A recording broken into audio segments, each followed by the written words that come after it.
আল্লাহ জান্নাত বানিয়েছে যা তাদের জন্য যারা হঠাৎ করে কোনো গুনার কাজ যদি করে ফেলে, কোনো অন্যায় করে ফেলে, যাকারুল্লাহ, আল্লাহর কথা মনে করে ফেলে, ফাস্তাগফারু লিযুনুবিহিম, তাড়াতাড়ি আল্লাহর কাছে গুনার জন্য ক্ষমা চায়।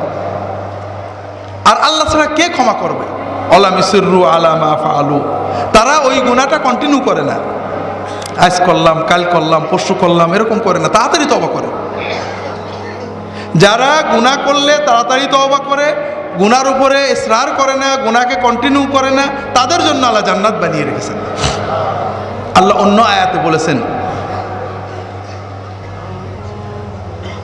ইন্নামাত তাওবাতু আলাল্লাহি লিল্লাযীনা ইয়ামালুনা সুআ বিজাহালাতিন সুম্মা ইয়াতুবুনা মিন করিব। আল্লাহর উপরে দায়িত্ব হলো ওই সব লোকের তওবা কবুল করা যারা হঠাৎ করে আবেগে, না জেনে, ভুল করে, অস্থিরতায় গুনাহ করে ফেলেছে, তাড়াতাড়ি তওবা করে। কি করে? তওবা মানে আল্লাহ আর কোনোদিন করবো না, আল্লাহ অন্যায় হয়ে গেছে। তওবা মানে তিনটে, আর করবো না, অনুতপ্ত হওয়া, আল্লাহর কাছে ক্ষমা চাওয়া। ওদের তওবা আল্লাহ কবুল করবে। ওয়ালাইসাতে তাওবাতু লিল্লাযীনা ইয়ামালুনা সাইয়্যাত হাত্তা ইযা হাদারা আহাদাহুমুল মাউত ক্বালা ইন্নী তুবতুল আন ওয়ালাল্লাযীনা ইয়ামুতুনা হুম কুফার। আর যারা পাপ কাজ করতেই থাকে, ঠিক আছে আর একটু সময় যাক, দেরি হোক, বয়স হোক, এইভাবে পাপ করেই যায়, যখন মউত আসে বলে যে আল্লাহ আমি তওবা করছি, ওদের তওবা আল্লাহ নেবেন না। আপনারা বলবেন যে হুজুররা তো বলে বা হাদিসেও আসে মৃত্যু জাকান্দানি শুরু হওয়ার আগ পর্যন্ত কবুল হয়। হ্যাঁ, যে সবসময় তওবা করেছে, মরার আগে কিছু হয়েছে, মরার আগ পর্যন্ত আল্লাহ কবুল করবে। আর আমরা যারা বাংলাদেশের মানুষ গুনাহ করে করে জমায় রাখি যে মরার আগে তওবা করব, ওদের ব্যাপারে আল্লাহ বলছেন না, এদের তওবা হচ্ছে না।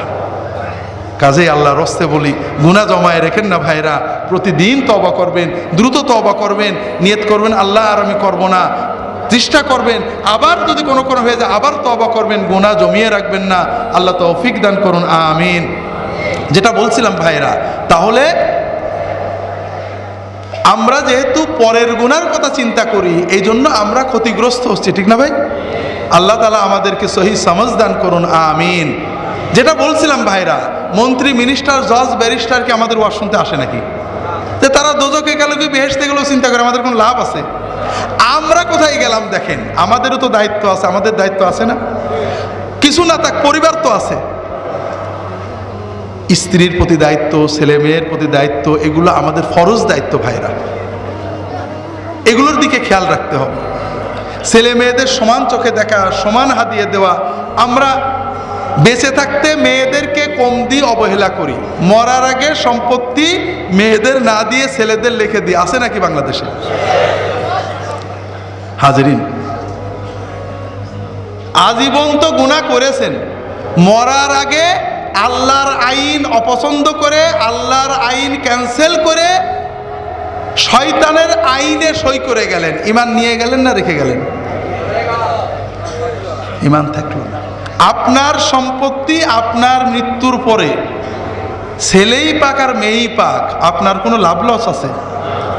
বরং মেয়ে পেলে লাভ আছে। ছেলে পাইলে বেটার বউ, যদি ছেলে বলে যে বাপ তো বোনের ফাঁকি দিয়ে 2 বিঘা জমি বেশি দিয়ে গেছে, 10 কাঠা মসজিদে দান করি, বেটার বউ কি বলবে? বলে তাড়াতাড়ি দাও বলবে নাকি? হ্যাঁ, বলবে। আর যে মেয়েকে বঞ্চিত করেছেন, ওই মেয়ে হয়তো ওর স্বামীর টাকা থেকে ফকিরের 2 প্লেট খাবার দেবে আপনার নামে।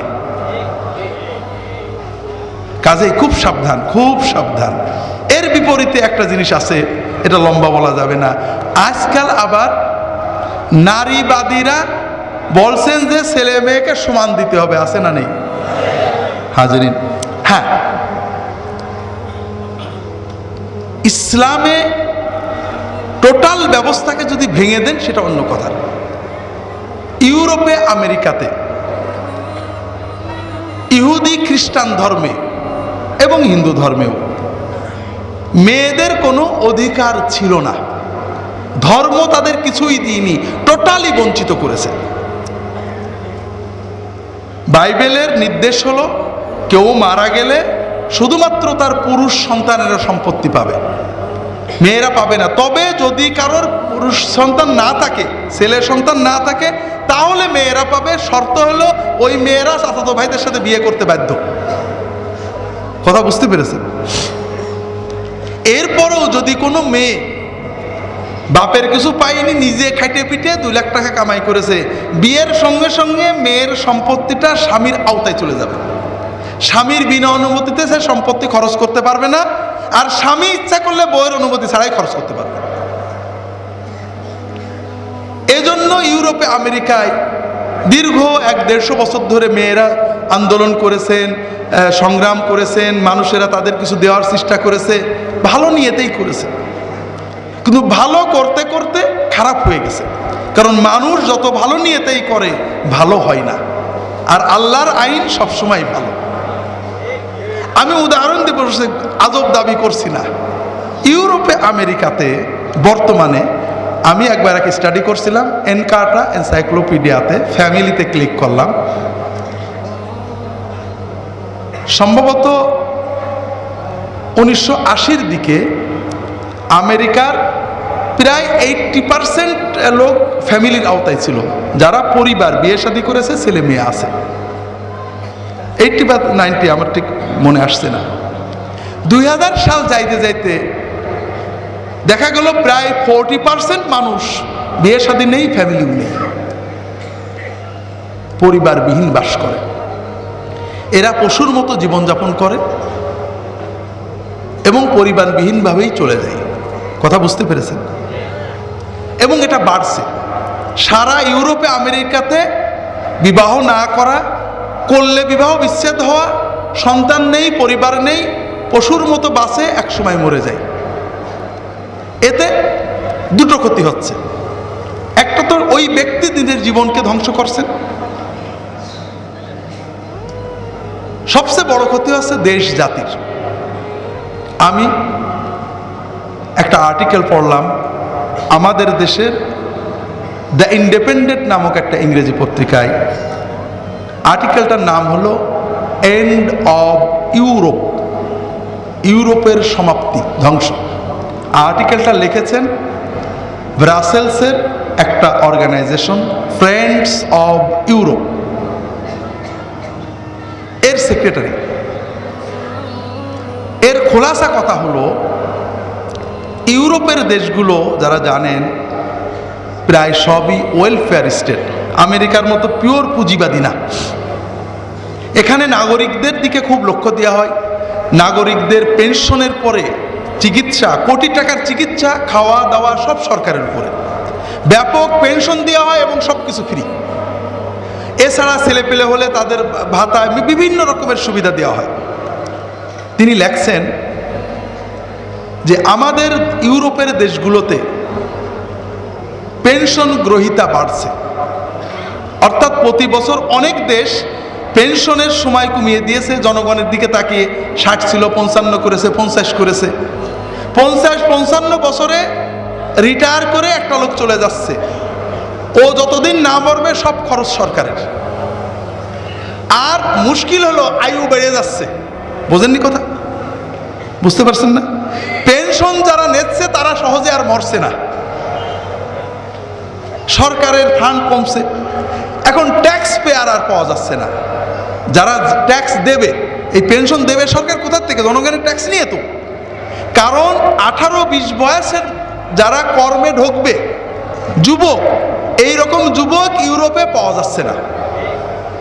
জন্ম বন্ধ হয়ে গেছে, জনসংখ্যা ডিক্রিজিং। এখন ইউরোপের বিকল্প হলো হয় বাইরে থেকে লোক আনতে হবে, না হলে কল কারখানা মিল সব বন্ধ হয়ে যাবে, অথবা নিজেদের ধ্বংস স্বীকার করে নিতে হবে। বাইরে থেকে আমেরিকা বেশি লোক নেয়, মাল্টিকালচারাল সোসাইটি অনেকটা, কিন্তু ইউরোপ খুবই কনজারভেটিভ। তারা বাইরের লোক গ্রহণ করতে কষ্ট, বিশেষ করে মুসলমান। আপনারা তাকিয়ে দেখবেন ইউরোপের চারপাশে মুসলমান দেশ, বেশি যায় মুসলমানরা, আর ওরা মুসলমানদেরকে নিয়ে ওরা খুব চিন্তিত।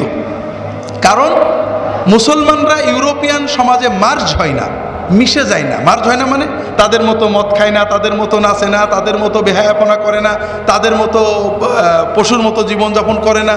মুসলমান ওই দেশে 30 বছর থেকেও নামাজ পড়ে, ছেলে মেয়েকে পর্দা করায়, বোরকা পরায়, নানাবিধ বিপদ। কথা বুঝতে পেরেছেন? ওদের পরিবার বাড়ে না, আর এদের পরিবার বাড়তেই থাকে। আরও মুশকিল হলো ইউরোপের মানুষেরা এদের দেখে অনেকেই মুসলমান হয়ে যায়। এই জন্য ইউরোপ ইমিগ্রান্টদেরকে মানতে পারছে না। এছাড়া অর্থনৈতিক ধস আছে, সব মিলিয়ে উনি বলতে চাচ্ছেন এই পথভাবে চলতে থাকলে আগামী 2050-এর ভিতরে ইউরোপ তার সব মর্যাদা হারাবে। আপনারা জানেন ইংল্যান্ডের এখন কি অবস্থা, ইউরোর কি অবস্থা শুরু হয়ে গেছে। কথা বুঝতে পারছেন না? তো যাই হোক, যেটা বলছিলাম ভাইরা, এটার কারণ একটা হলো এই নারী অধিকার, ব্যক্তি স্বাতন্ত্র্যবোধ এবং অশ্লীলতা, বেহায়াপনা। সরকার আইন করেছে নারীদের অধিকার দিতে হবে, বিয়ের সঙ্গে সঙ্গে তোমার সম্পত্তির অর্ধেক বউ পেয়ে যাবে, যদি বউ তালাক নিয়েও যায় অর্ধেক নিয়েই যাবে। কথা বোঝেননি?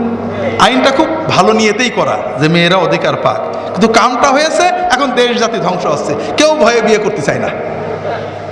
কথা বুঝেন? যেমন আমাদের দেশের সরকার খুব ভালো নিয়েতে নারী নির্যাতন আইন বানাইছিলেন, ঠিক না? কিন্তু এই আইনের কারণে নারীদের তেমন সুবিধা হচ্ছে না, পুলিশ দারোগা উকিলদের ব্যাপক সুবিধা হচ্ছে, ঠিক না? কারণ মানুষের বানানো আইন খুব ভালো হয় না, আল্লাহর বানানো। আমাদের দেশে সড়ক দুর্ঘটনায় মানুষ মরে না, সাধারণত আমরা এগুলোর গুরুত্ব দিই না, তবে কিছু দামি মানুষ মরার পরে অনেক মিছিল টিছিল হয়েছে, ঠিক না? এতে প্রথম বোঝা গেল আগে যারা মরেছে শিয়াল কুকুর, আর ইনারাই মানুষ ছিলেন, ঠিক না? আমরা আইন করলাম, এই বিচার, এই শাস্তি, এই দিতে হবে, সেই দিতে হবে। আসলে ভাইরা, মানুষের আইন ভালো কাজ করে না। আল্লাহর আইন দেখেন, কিচ্ছু লাগবে না। আল্লাহর আইন হলো মানুষকে খুন করা কঠিনতম পাপ, তুমি খুন করো না। ড্রাইভার যদি সচেতন হয় যে আমার দ্বারা কেউ খুন হলে দুনিয়ার সব আইন থেকে বেঁচে গেলেও আমি দুনিয়াতে আল্লাহর গজবে পড়বো, আল্লাহ ধ্বংস হবে, আখেরাতে জাহান্নামে যাব, ও কি বেপরোয়া গাড়ি চালাতে পারবে? অসম্ভব। দ্বিতীয়, যদি তোমার সতর্কতা ছাড়া কেউ মরে, তুমি 16 আনা গুনাহগার, তোমার মৃত্যুদণ্ড হবে। আর যদি তুমি অসতর্ক হওয়ার কারণে ব্রেক ফেল হয়ে গেছে, অসতর্ক হয়ে গেছে, বিভিন্ন অ্যাক্সিডেন্টে কেউ মরে, তাহলে পরে তোমাকে দিয়াত দিতে হবে।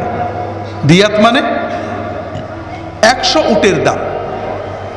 বর্তমানে বাংলাদেশের টাকায় আমার মনে হয় প্রায় 20-25 লক্ষ টাকা, আরও বেশি হয়ে যাবে এখন। এবং এইটা দেবে, এটাও ইসলামে একটা ব্যবস্থা আছে, ওই ব্যক্তি দেবে না, ওই ব্যক্তির আত্মীয় স্বজন তারা জোগাড় করে দেবে।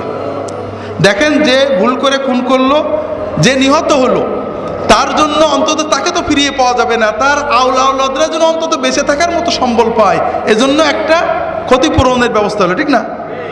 2 নম্বর, একক ব্যক্তি যার কারণে অ্যাক্সিডেন্ট হয়েছে তার জন্য ওইটা দেওয়া কঠিন, আল্লাহ বিধান দিলেন তার আত্মীয় স্বজনের উপরে বাধ্যতামূলক যে ওই টাকা জোগাড় করে দিতে হবে। ওই ব্যক্তিও নিঃস্ব হলো না। আমরা বাংলাদেশে যদি রোড অ্যাক্সিডেন্টে মারা যাই, ড্রাইভার সঙ্গে সঙ্গে পলাই, ঠিক না? আর যদি ধরা পড়ে আমরা কি করি? মাইরে খুন করে ফেলি, আর অন্তত গাড়িটা তো ভাঙি, ঠিক না? এই সবগুলোই হারাম। আমার এই হাউস সুনানে আপনারা পাবেন, মানে 2000 সালে লেখা, যে এই যে হরতাল, মিছিল, কর্মবিরতি, এর নামে ভাঙচুর। হরতাল রাষ্ট্রীয় আইনের আওতায় বৈধ, কিন্তু কাউকে হরতাল করতে বাধ্য করা যায়জ না। একজনের রিক্সার পায়ার এক্সিডেন্ট, আপনার কোন অধিকার আছে গরিব মানুষের? সে যদি ইচ্ছা করে করতো আলাদা কথা, এগুলো সব হারাম। কাজে ইসলামের নামে রাজনীতি করলে খুব সতর্ক হয়ে আল্লাহর হক বান্দার হক চেতনা নিয়ে রাজনীতি করতে হয়। যারা মুসলমান হয়ে রাজনীতি করেন তাদেরকেও সতর্ক হতে হবে। দুনিয়াতে বেঁচে গেলেন ভাই, কোনো সমস্যা নেই, কেউ কিছু বলবে না, কিন্তু এই দুনিয়া অনন্তকালের নয়। এই দুনিয়াতে মানুষের হক নষ্ট করলে আল্লাহ আপনাকে দুনিয়াতে তো শাস্তি দেবেই, আখেরাতের শাস্তি আপনার জন্য অপেক্ষা করছে। যেটা বলছিলাম ভাইরা, সৌদি আরবে দেখছি একজন সৌদি আরবের মতো এত বেশি গাড়ি অন্য কোথাও নেই, প্রচুর অ্যাক্সিডেন্ট হয়। তবে অ্যাক্সিডেন্ট হয়ে সাধারণত যার গাড়ি সেই বেশি মরে, কারণ গাড়ি বেপরোয়া নিজের মতো গর্তে পড়ে মরে। এরপরও একজন রাস্তা দিয়ে যাচ্ছে, গাড়ি চালাতে, ফট করে একটা লোক নিচেই পড়ে গেছে, গাড়ির তলে পড়ে মারা গেছে। লোকটা গাড়ি থামায়ে দাঁড়িয়ে আছে, অথবা আহত হলে গাড়ি থামায় তাড়াতাড়ি হাসপাতালে নিচ্ছে, কেউ পলায় না। কারণ সে জানে আমি পালিয়ে গেলে আল্লাহ আমার ধরবে, আর দাঁড়িয়ে থাকলে আমাকে কেউ মারবে না, পুলিশ আসবে, আমি লোকটা চিকিৎসার চেষ্টা করব, যদি মারাই যায় আমি দিয়াত দেব, আল্লাহর কাছেও বেঁচে গেলাম, বান্দার কাছেও বেঁচে গেলাম। কথা বোঝেন? এখন আপনি নতুন আইন যতই বানান কাম হবে না। আর একটা হলো আল্লাহর আইন মানুষের কালবকে প্রভাবিত করে। আমাদের মরহুম পীর সাহেব হুজুর বলতেন, বাবা যে আল্লাহর আইন মানে সে বান্দার আইনও মানে, আর যে আল্লাহর আইন মানে না সে কোনোদিনই বান্দার আইন মানে না। কারণটা কি? যার মনে আল্লাহর ভয় আছে সে চুরি করে না, ঠিক না? সে ওরকম রাষ্ট্রের আইনও মানে। আর যার আল্লাহর ভয় নেই এবং জানে যে রাষ্ট্রের আইন অমান্য করলে কিছু হয় না, সে কি রাষ্ট্রের আইন মানবে নাকি? না। এই জন্য আমরা যত আইন করি আইনে কাজ হয় না, যত কিছু বলি দুর্নীতিকে না বলুন, কাজ হয় নাকি? কিন্তু ইমাম সাহেব যখন বলেন যে বাবারা ঘুষ নেবেন না, ঘুষ দেবেন না, অন্তত দু একজন মানুষের মনে হেদায়েত আছে, আসে না? তো দুর্ভাগ্য আমরা দেশের উন্নতির জন্য আলেম সমাজকে সেইভাবে ব্যবহার করতে পারছি না, তাদেরকে সুযোগও দিচ্ছি না। আল্লাহ মাফ করেন। যেটা বলছিলাম ভাইরা, নারী অধিকারের নামে আমরা দেখলাম তাহলে ইউরোপ আমেরিকা নারীদের অধিকার দিতে যে এমন কিছু করেছে যে সমাজের পতন আসছে। আরেকটা জিনিস, মেয়েদের অধিকার, মেয়েরা কর্ম করবে, সকল ক্ষেত্রে সমান অধিকার, এটা হলো প্রকৃতির সাথে যুদ্ধ ঘোষণা করা। আল্লাহ মানুষকে বানিয়েছেন নারী পুরুষকে পৃথকভাবে, নারীর একটা প্রকৃতি, পুরুষের একটা প্রকৃতি। ক্রোমোজোম থেকে শুরু করে হরমোন পর্যন্ত প্রতিটি ক্ষেত্রে, এটা যারা বিজ্ঞান ডাক্তার পড়েন জানেন। নারীকে নারী রেখে পুরুষকে পুরুষ রেখে অধিকার দেন, তাহলে মানব সভ্যতা টেকবে। আর যদি সমান অধিকারের নামে পুরুষকে নারীর কাজ আর নারীকে পুরস্কার দেন, তাহলে বিশ্ব মানবতা ধ্বংস হবে, পরিবার থাকবে না, সন্তান জন্ম হবে না, মানবতা দ্রুত ধ্বংস হয়ে যাবে। কথা কি বুঝতে পেরেছেন? ইউরোপের মেয়েরা, তারা মেয়েলি কাজ করবে না, আর্মি হবে, পাইলট হবে, অ্যাডমিনিস্ট্রেটিভ অফিসার হবে, যে কাজগুলো পুরুষদের, এই কাজগুলো করতে যাওয়াতে তাদের ভিতরে পুরুষালী ভাব আসে, মেয়েলিত্ব থাকে না। পরিবার বিয়ে করে আরেকজনের কথা শুনবে, ওদের ও বাদ দে। কথা বুঝতে পেরেছেন? বিয়ে করলেও টেকে না, ও তো অফিসার, বস, ডাইরেক্টর, ওর উপরে আরেক ডাইরেক্টর স্বামী মাতবরি করবে, মানে না। পরিবার ভেঙে যাচ্ছে। ইসলাম কি বলছে? ইসলাম বলছে অবশ্যই সমান অধিকার, সমান সুযোগ, বরং নারীরা প্রিভিলেজড, অধিক অধিকার পাবে, তবে নারীকে নারীর নারীত্ব রেখে, পুরুষকে পুরুষের পুরুষত্ব রেখে। আর এজন্যই নারীকে দায়িত্বমুক্ত করা হয়েছে। আমি এ ব্যাপারে এর আগেও আপনাদেরকে উদাহরণ দিছি, জানি না অনেকে হয়তো শুনেছেন। সংক্ষেপে শুধু আপনাদের বোঝার জন্য ভাইয়েরা, ইসলামের যে কমপ্লিট এই ইমারত, সৌধ, এটাকে বোঝেন। আমার আব্বা মারা গেলেন, 10,000 বা 10 লাখ টাকা বা 10 কোটি টাকা রেখে গেলেন, 10 লাখই ধরলাম সম্পদ তার। আমরা 2 ভাই বোন, 1 ভাই 1 বোন। ইসলামী শরীয়তের আইনে আমি পাবো 2 ভাগ, বোন পাবে 1 ভাগ, ঠিক না? তাহলে মনে করেন আমি 6.5, আমার বোন 3.5, এরকম না? জি, বোন কম পেল। এখন আমরা দুজনেই বিবাহ করব। আমি বিবাহ করতে যে আমার বউকে মোহর দিলাম 1 লাখ, থাকলো কত? 5.5। বিয়ের খরচপত্রও আছে, কম করে ধরলাম 50,000, থাকলো কত? আমার বোনও বিবাহ করবে, বোন তার স্বামীকে মোহর দিল 1 লাখ, হ্যাঁ দেবে না? ও, বউ পাবে, তাই না? ও, তাহলে ভুল হয়েছে। বউ যদি পায় তাহলে তার 3.5 লাখের সাথে 1 লাখ যোগ হলো, কত হলো? তাহলে আমার আছে কত? আমার বোনের আমি কম করে ধরলাম 4.5 থাকলো, গুড। এখন বিয়ে শাদী হলো, সংসারের, আমার সংসারে আমার স্ত্রী বা ছেলে মেয়ে হলে তাদের খরচপত্র কার উপরে? তাহলে আমি 5 লক্ষ টাকার মালিক, আমার দায়ভার হলো প্রতি মাসে 10,000 টাকা খরচ করতে হবে, ঠিক না? আমার বোন সে 4.5 লাখ টাকার মালিক, তার স্বামী এবং তার সন্তানদের খরচের দায়ভার আমার বোনের উপরে, ঠিক না? মাসে তাকে 5 লাখ খরচ করতে হবে, 5,000 কত খরচ করতে হবে? 0, ঠিক না? তাহলে আমার বোনের সম্পত্তি এবার বাড়ছে, এই 4, 4.5, 5 লাখ টাকা বৃদ্ধি পাচ্ছে যেখানেই বিনিয়োগ করুক, আর আমারটা কি বাড়ছে নাকি? এবার তৃতীয় পর্যায়, সেটা হলো আমিও বিধবা হলাম, আমার বোনও বিধবা হলো। আমার থাকলো 2টো বাচ্চা, বোনের থাকলো 2টো বাচ্চা। আমার এবং 2 বাচ্চার খরচ কার উপরে? আমার উপরে। আমার বোনের 2 বাচ্চার খরচ কার উপরে? বোনের উপরে না, বোনের শুধু নিজের পেট, তার 2 বাচ্চা তার পরিবারের উপরে। বোনের অধিকার হলো যতদিন বিবাহ না করবে সন্তান তার কাছে থাকবে, কিন্তু খরচ দেবে কে? ওই মৃত ব্যক্তি বা তালাকদাতা ব্যক্তি বা তার আত্মীয় স্বজন। কথা বুঝতে পেরেছেন? অথবা না দিলে রাষ্ট্র। এইবার বলেন তো, আল্লাহকে আমার বোনকে কম দিয়েছে না বেশি দিয়েছে? হ্যাঁ। কেন? এই মানব সভ্যতাকে টিকিয়ে রাখতে আমার বোনকে সময় দিতে হবে সন্তানের জন্য, ঠিক না? তো যাই হোক ভাইরা, এই জন্য আমরা বিষয়টা বুঝি, আল্লাহ নারীদের যেটা দিয়েছেন ওইটা আমরা পরিপূর্ণ করে দিই, এরপরে দেখি সমাজ ঠিক হয়েছে কিনা। আমরা নারী অধিকারের নামে চিল্লাচিল্লি করছি, যারা মিছিল করছি বাড়ি যেয়ে দেখেন কেউ নারীকে অধিকার, যারা মিছিল করছে নারীর সমান অধিকার দিতে, বাড়ি যেয়ে দেখেন সে বোনের সম্পত্তি দিইনি, খোঁজ নিয়ে দেখেন। হাজিরিন, তো যাই হোক ভাইরা, যেটা বলছিলাম, ইনসাফ করতে হবে নিজের কাজে, দায়িত্বে, পরিবারে, সমাজে, স্কুলে, কলেজে, সব জায়গায়। এখন মনে করেন আমি ফুরফুরা হুজুরের জামাই, বিশ্ববিদ্যালয়ে আমার ক্লাসে 100 জন ছাত্র আছে, এর ভিতরে ব্রিলিয়ান্ট 2 জন ছাত্র আছে, একজন হিন্দু অথবা কমিউনিস্ট, ইসলাম বিরোধী, অত্যন্ত নাস্তিক কথা বলে, আর একজন ফুরফুরার হুজুরের মুরিদ, খুব ধার্মিক।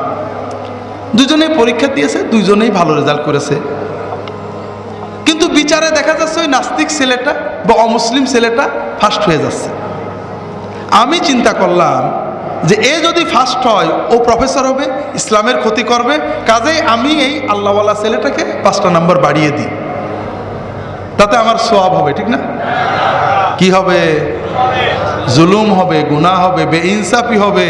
ওই যে আল্লাহ রসুল সাল্লাল্লাহু আলাইহি ওয়াসাল্লাম বললেন যে ইনসাফ না করলে জান্নাতের খুশবুও পাবে না, ওটা শুধু অন্যদের জন্য, হুজুরদের জন্য তো না, ঠিক না? কাজেই খুব সাবধান প্রতিটি ক্ষেত্রে ভাইরা।